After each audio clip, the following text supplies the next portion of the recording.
status as the country's most revered leaders. Up next is the selection of the party's highest-ranking body. It's set to be unveiled on Wednesday. Earlier, Ayu Chida spoke with our reporter Naoki Makita, who covered the Congress. Naoki, what's the latest? The Communist Party has dropped a key ally of President Xi Jinping from the country's top leadership body. Wang Qishan is considered his right-hand man and worked as the head of his anti-corruption campaign. China's state media sent out the list of about 200 party members who will now make up the leadership body called the Central Committee. Wang's name was not on it. This also means the 69-year-old will step down from the highest-ranking body, the powerful Politburo Standing Committee. Wang is following the practice where anyone who is 68 or older at the time of the Congress retires. There was speculation Xi might break with tradition and have Wang stay on as a powerful ally in his corner. But in the end, that was not his decision.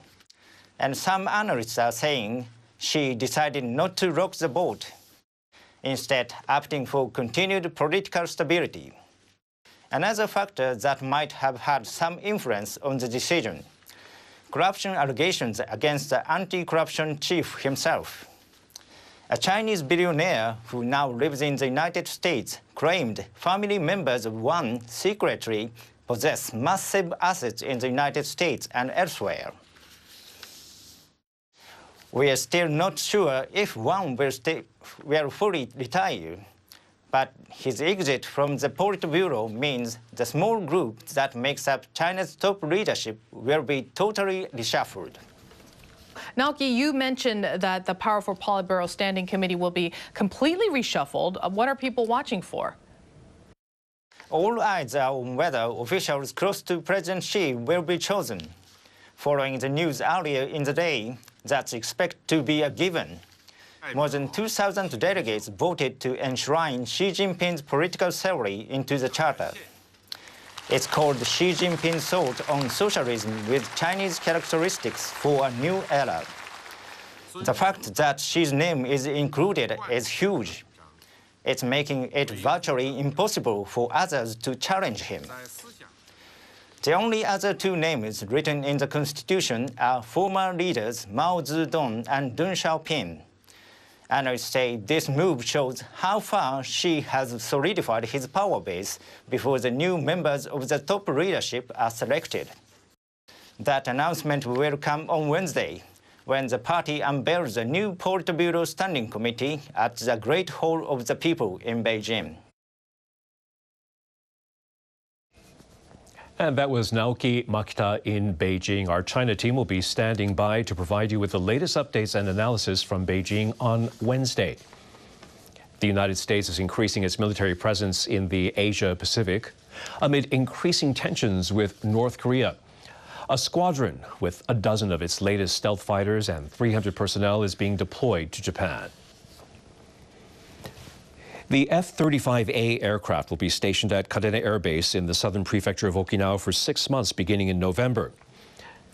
The Pacific Air Force's commander says the latest fighter delivers what he calls unprecedented global precision attack capability against current and emerging threats. It comes as the administration of President Donald Trump ramps up pressure on Pyongyang. In another military development, Japan, the U.S. and South Korea began joint naval drills in waters near the Korean peninsula on Tuesday. A South Korean defense official says the focus of the two-day exercises is to detect, track, and share information on a simulated North Korean missile launch. This will be the 5th time they've conducted these drills since last year. It comes just a day after the country's defense chiefs met in the Philippines and agreed to increase defense cooperation to maintain pressure on the North. The U.S. government is considering targeted sanctions over Myanmar's treatment of its Rohingya Muslim minority.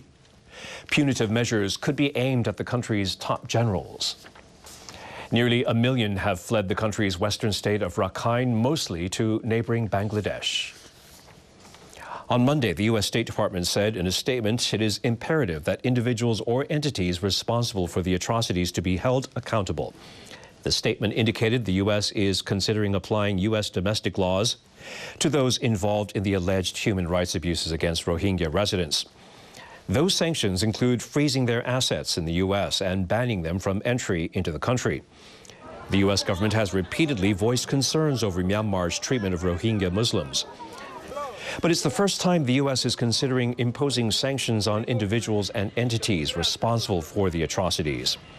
The statement also says the U.S. is ready to support Myanmar's efforts to resolve the current situation if the country provides a credible path to giving citizenship to Rohingya Muslims.